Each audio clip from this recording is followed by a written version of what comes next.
In the Russian film 12, directed by Nikita Mikhalkov, a Chechen young man is waiting in his solitary cell, accused of the murder of his Russian stepfather, a military officer who was a family friend to his parents. The jury, consisting of 12 male members, will decide on his fate. They are escorted to a school gym with orders to come out after they have reached a unitary decision. When the door is opened for them, the prison cell door is opened to the young Chechen man, as if at the exact same time. He looks around the cell. There is not much to see, while the 12 jury members explore the vastness of the gym. Because he is a Chechen, all of the members are ready to vote him guilty, except for one. He says to the others that the Chechen is a human being, so they should at least talk first before condemning him to a life sentence. The others are surprised because they believe it is such an obvious case. Of course he is guilty, but regardless of their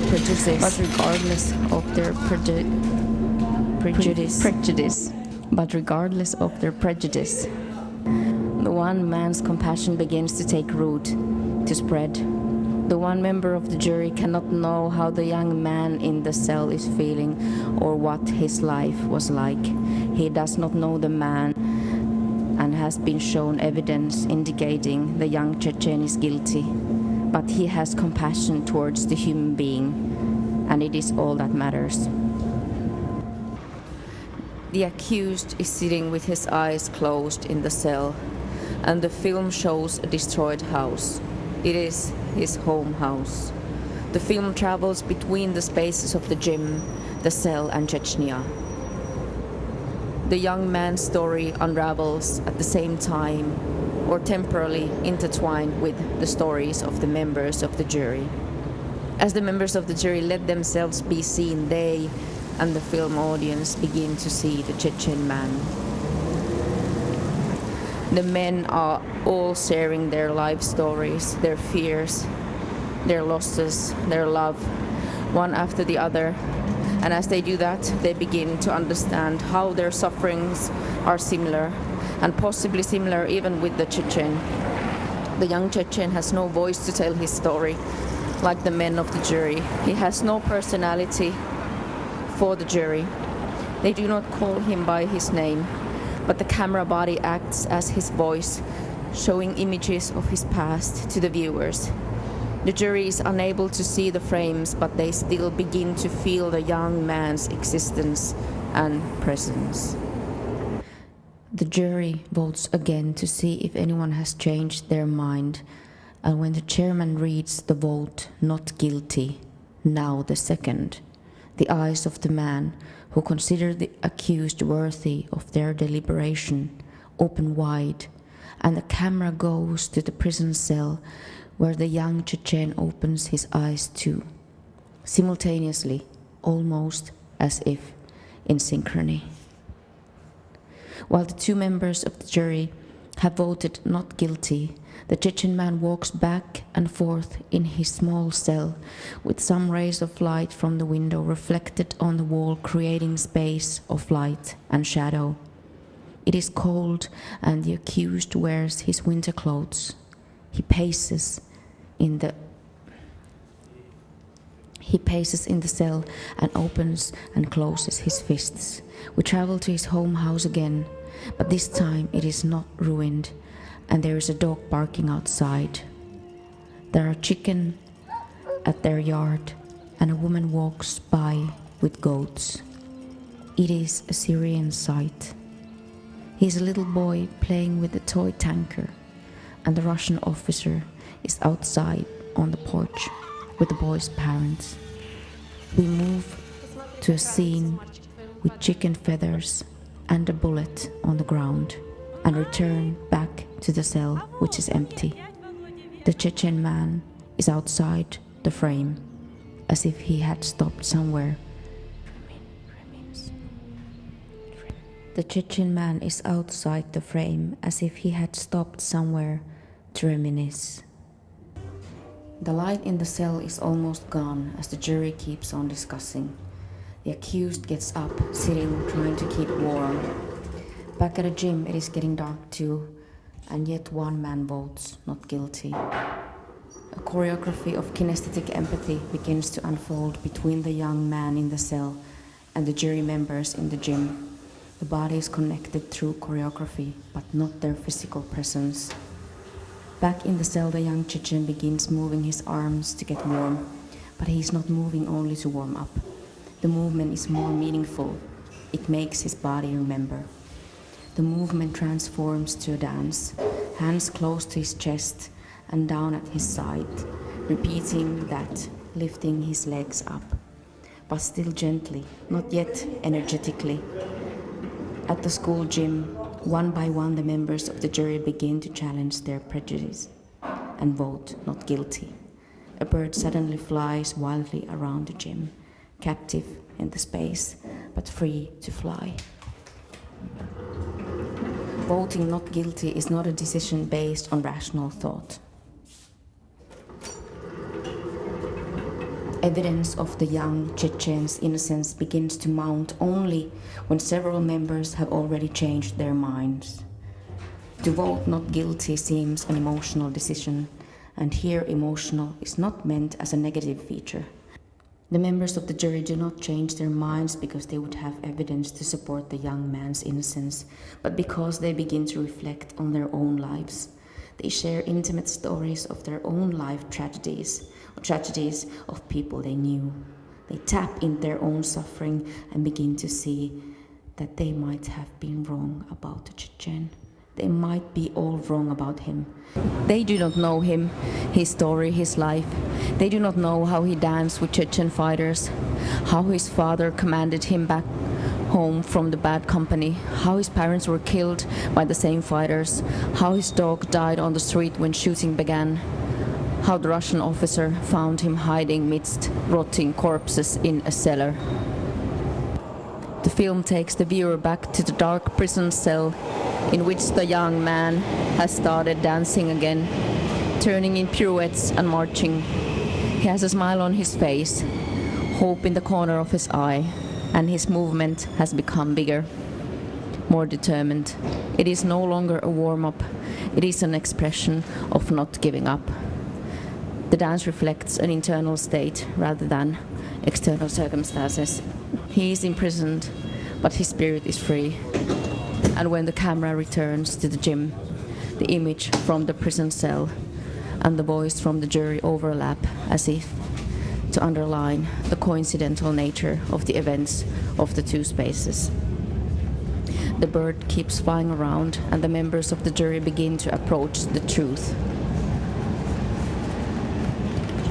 I am thinking about the song Deaf, which I took down before I saw the film, and it goes, "Wingless birds play hide and seek." That was about people escaping Grozny, leaving targets to indiscriminate shelling, many not making it alive or unharmed. But the Chechen in the cell is like the bird in the gym. When he dances, he has wings. He cannot escape, but his dance will not be taken away from him. When he dances, the jury realizes that the Russian officer, the young man's stepfather, Volodya, was killed because he refused to leave his apartment, which would be demolished to make way for luxury buildings. It was for money. One more changes his mind, and the camera goes back to the cell, where the accused is making skillful pirouettes, with even more optimism in his body and his face. Only one member of the jury is still voting the Chechen guilty. He is the one who knew all along the young man was not guilty, but wanted him in prison rather than on the street, where the real killers would find him before he would find them. This member of the jury was in war too. He knows Chechnya, Chechen revenge, and believes the young man would live longer in prison. But he agrees to vote not guilty, and as the jury reaches that decision, the young man finally becomes a person with a name. He is Umar. Naming is an act of making the individual lives anti-disposable. by recovering who people were, what ideas they had, how they felt and acted. When Umar is found not guilty, a Chechen dance can truly begin. Umar as a child dancing with the fighters, and he is so talented, doing the pirouettes, proud with his head high up. Back to the cell where Umar is dancing, back to his childhood dance, back to the cell. With music now, it is definitely no warm up any longer, it is compassion. Umar is released, and he meets a man at an alley, the one who wanted to keep him in prison, the one who knew Chechnya. His name is Nikolai, and the actor is the film director Nikita Mikhalkov himself. They talk in Chechen, and Umar says his father's name was Ruslan and that he knows who the killers are. Nikolai promises they will find them. Umar's lonely dance, so connected to his community and tradition, represents being in a place simultaneously alone and with others. He is in the cell experiencing exclusion, in Chechnya experiencing war, and with the jury experiencing compassion. Physically and socially separated by many boundaries, the jury members and Umar find each other through synchrony and compassion, which is embodied in the personal experiences of the members of the jury and the dance of Umar. Indeed, personal is political. Political is also embodied. The members of the jury do not only tell their experiences, but relive them corporeally. They play, act, move, feel sick, sweat, yell. They open up about personal matters and express emotions openly and physically. The men are violent and threatening when they act out imagined scenarios, embodying the violence they are supposedly condemning. At the same time, or rather after their violent outbursts, they become vulnerable as they begin to emote and feel compassion. There is synchrony in the way that Umar begins to rise, move and dance when the jury begins to see him and believe in his innocence. It is not only the storyline but the visuals and the camera cuts, the fast transfers at crucial moments between spaces, which makes synchrony part of embodied compassion.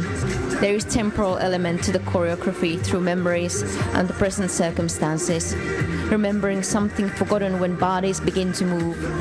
Synchrony in the film 12 is not synchrony as in the clinical experiments where people felt more friendly or compassionate towards each other because of experiencing synchronous movement with the other.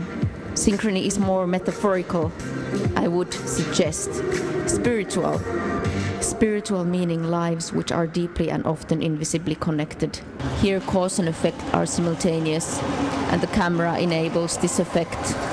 Even though the frames follow each other, they are so close and immediate that it seems as if simultaneous.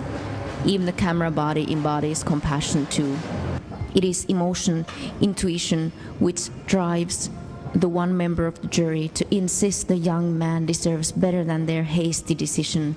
This man was once saved by a woman who saw him as a human being when he was at his lowest. It is emotion and social intuition which drives the other men first in their judgmentality and then in their exploration to their own lived experience. This is important because it exemplifies a politics of compassion, a decision-making process in which emotion and lived experience is at the center of the process. When the members of the jury begin to receive conflicting information against their initial prejudice, when the social pressure arises as one after another change their mind, when their bodies begin to remember what suffering feels like, they finally uncover the empirical evidence of the boy's innocence. It is not compassion based on knowing the accused or interacting with him. It is an overcoming of resentment against a Chechen, overcoming of arrogance and finding a common humanity. Through dance, Umar gradually rises up from passivity to fearlessness, and even if he looks lonely, he is not alone. In dance, he is with Chechens. He came to Moscow with Uncle Volodya, the Russian officer. He is recognized as a human being by one member of the jury, and he leaves the prison with Nikolai. Setting the rhythm of the scenes from the jury's room and the prison cell are Umar's childhood war memories, landscapes from the destroyed Chechnya. Dance is related to militarization here, which Ohel describes through the metaphor of dance, because it captures subtle movements, bodies and emotions. But dance is not metaphorical here. It is real. It is dance in a tiny prison cell, a dance which takes shape through tradition and self-awareness. It is a militarized and excited dance which takes place among soldiers and a child who participates, making his pirouettes with a knife in his hand. This knife kills, and Umar is ready to revenge.